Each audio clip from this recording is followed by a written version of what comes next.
4 PM news network में दोस्तों आपका स्वागत है। मैं हूं आपके साथ राशिद जहीर। कुंभ के अंदर जो भगदड़ मची और जो लोग वहां मारे गए उसके बारे में बहुत जिक्र हो चुका है। अखिलेश यादव की तस्वीरें किस प्रकार से बनाई हैं आप जानते हैं। एक गिद्ध को इस रूप में बताया गया है। गिद्ध कब आते हैं? गिद्ध तब आते हैं जब कहीं लाशों का अंबार हो। तो अब इनडायरेक्ट वे में अखिलेश यादव को विलन बनाने की कोशिश की गई कि कुंभ के अंदर लोग जो मारे गए हैं उस पर राजनीति होगी। लेकिन ईमानदारी से सोचकर बताइए दोस्तों, कुंभ का ये पूरा आयोजन आपको राजनीतिक नहीं लग रहा था? इसका जिस प्रकार से प्रचार और प्रसार किया जा रहा था, क्या 2027 या 2029 के मद्देनजर नहीं किया जा रहा था? बहरहाल मैं आपको बताने ये नहीं आया हूं, ये खबर तो आप कई बार सुन चुके हैं। मैं आपको बताने ये आया हूं दोस्तों कि कोई बोल रहा है कि जो नहीं आएगा वो देशद्रोह है, वो राजधर्म नहीं निभा रहा है। बाबा धीरेन्द्र शास्त्री बता रहे थे ये बारे में, यानी कि जो कुंभ नहीं जाएगा। बहरहाल वहां पर लोग गए, वहां पहले उनके हालात देखे आप क्या है, उनकी वेशभूषा, उनके हालात, मतलब इतना कमजोर तबका नजर आ रहा था। मुझे ये लगा कि वाकई हमारे देश में अभी भी बहुत गरीबी है और बड़ी लाचारी है। लेकिन आरएसएस की कोशिश हो या भारतीय जनता पार्टी की कोशिश है, जो नफरतें फैलाने का काम इनके ऊपर आरोप लगता है, इलाहाबाद के मुसलमानों ने, प्रयागराज के मुसलमानों ने उसको इस प्रकार से जवाब दिया कि ऐसे बहुत सारे मामले देखे गए दोस्तों कि जहां मस्जिदों के दरवाजे उन लोगों के लिए खोल दिए गए जो भगदड़ के शिकार थे। उन लोगों को पानी, शरबत और खाने का इंतजाम किया गया। जब एक मुसलमान को कोई चीज बेचते हुए कोरोना स्प्रेडर बताया जा रहा था, वो इलाहाबाद के यानी कि प्रयागराज के मुसलमानों ने जब मस्जिदों के प्रांगण खोल दिए, मदरसों के दरवाजे खोल दिए और मस्जिद के इमाम आकर खाना और पानी लेकर आने लगे, आरएसएस की 100 बरस की जो नफरतों की कोशिशें की जा रही थी, 2 वर्गों में बांटने की जो बात की जा रही थी, उसको इतना धचका और मैं कह सकता हूं मुंह पर तमाचा लगा है। अब आप कहेंगे कि आरएसएस की ऐसी कोशिश कहां है? मैं कब कह रहा हूं? आपके हाथ में मोबाइल है ना, जिससे आप मेरी वीडियो देख रहे हैं।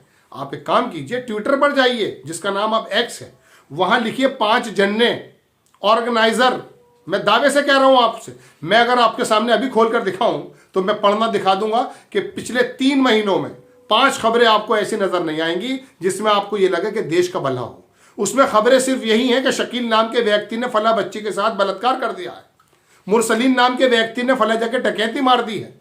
वो तमाम विशेष समुदाय की खबरें निकाल करके नफरतें परोसने का काम करते हैं। इस वजह से कह रहा हूं मैं आपसे, गॉड से सावरकर का जब लेने गया आशीर्वाद और महात्मा गांधी की हत्या कर दी, सावरकर के गोडसे के किससे लिंक जुड़े हुए थे ये तो पता चल चुका है ना। अभी गांधी जी के पड़पोते क्या कह रहे हैं कि गोडसे बिना सावरकर और आरएसएस की मदद के बिना गांधी जी का असैसिनेशन नहीं कर सकते थे। ये अभी आया खबर, आप कहें तो मैं लगा के दिखा दूंगा, अलग बात थोड़ी ना है। तो दोस्तों बात यह है कि आप तो नफरतें बिखेरते रहे। इलाहाबाद के अंदर वो जावेद अंसारी याद है आपको, जिसका घर बुलडोजर से तबाह बर्बाद कर दिया था, जिसके बारे में कहा कि वो दंगे का आरोपी है, जबकि वो मकान भी उसकी बीवी का नाम था, बना दिया आपने। उसी इलाहाबाद के मुस्लिम समाज ने क्या करके दिखाया है, इलाहाबाद के अलग अलग इलाकों में तमाम जगहों को छोड़कर उन भगदड़ के शिकार अपने भाई बहनों को बिठा करके उनके जख्मों का मदावा कर रहे हैं, उन पर पट्टियां लगाए, उस पर मरहम लगा रहे हैं। अब ये बताइए दोस्तों, ये तो नफरतें फैलाने वाले थे, लेकिन जो मोहब्बत फैलाने वाले थे उन लोगों ने क्या काम करके दिखाया है। इलाहाबाद की वो तमाम चीज़ें मैं आपको दिखाऊंगा और मेरे एडिटर उन चीज़ों को आपकी वीडियो पर लगाएंगे, क्योंकि इतना समय नहीं होता कि मैं हर वीडियो आपको लगाकर दिखाते रहूं। ये आप तमाम चीज़ें देखेंगे तो आपको पता चल जाएगा। देखिए, छोटी सी बात देख लीजिए, काविश अजीज़ हैं, उन्होंने लिखा कि इलाहाबादी मुसलमान महाकुंभ में आए श्रद्धालुओं की सेवा के लिए ज़मीन पर काम कर रहा है। किसी ने रहने के लिए अपना घर खोल दिया है तो कोई खाने का पीने का सामान बांट रहा है। आपको ये छोटा सा वीडियो मेरे साइड में चल रहा है, देख लीजिए। ये वो महाकुंभ में आए हुए श्रद्धालु थे जो योगी जी के आश्वासन पर और मोदी जी के राजधर्म के चलते आए थे। वहां व्यवस्थाओं के हाल क्या किए हैं, जहां करोड़ों लोग हैं, लाठी बरंगे खड़े करके आपने रास्ते बना दिए। आपके पास कोई वीआईपी अगर आ रहा था उसके लिए आप अलग इंतजाम कर रहे थे। अब तो जो जगत गुरु हैं वो भी यही कह रहे हैं कि इन वीआईपीस की वजह से भगदड़ मची है, और लाशों की कोई बात भी नहीं बता रहे हैं आपके, कितनी लाशें वहां पे बिखर चुकी हैं।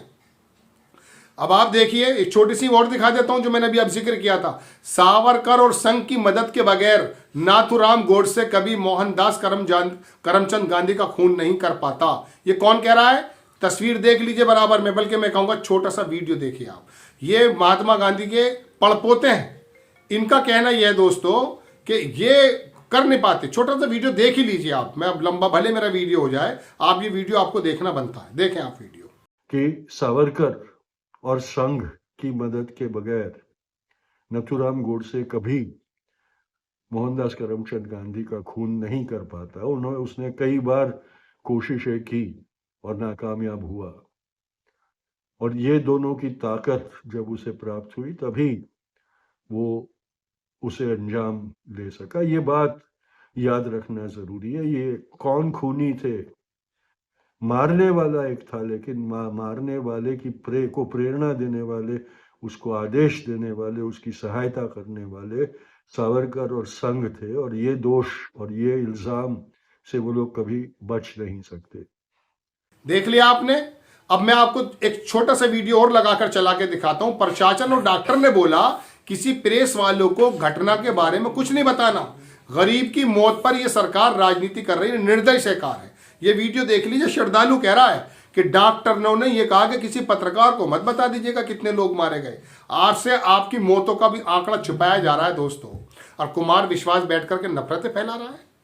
आरएसएस, भारतीय जनता पार्टी और जिससे जुड़े हुए जितने भी संगठन हैं जो जमीन पर बैठकर वर्गीकरण करते हैं और बताते ये हैं कि ये हिंदू और ये मुसलमान, ये सफेद कपड़ा, ये काला कपड़ा, ये कब्रिस्तान, ये मंदिर। आप ये बताइए इलाहाबाद के मुसलमानों को आप क्या कहेंगे?